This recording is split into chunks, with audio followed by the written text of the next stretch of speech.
The Prophet of Allah, when he spoke about the Ummah, sallallahu alayhi wasallam, when he gave the analogy of the Ummah, what analogy did he give? He says the analogy, the example of my Ummah is like that of one body. And the Prophet didn't even give, sallallahu alayhi wasallam, he didn't even give the analogy of a family. He didn't say that my Ummah is like one family. You know why? Because even as a family, you have the right, it's haram, but you still have the luxury of choosing not to speak to your brother. I can choose to not speak to my mother. I mean, it's haram, but you still have the luxury of doing that, yes or no? I can choose to not see my son. I can choose to disown my children.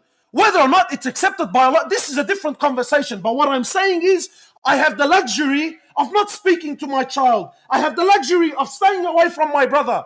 Yes? But as a body, does any one of you have the luxury to look at his hand and say, you know what? I don't like the look of this thing. I'll just take it off right now.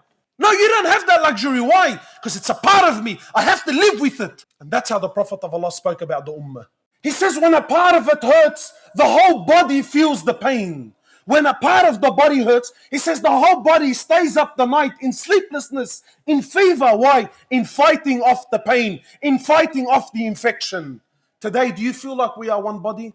Today, are we honestly, genuinely concerned about what's happening around the world?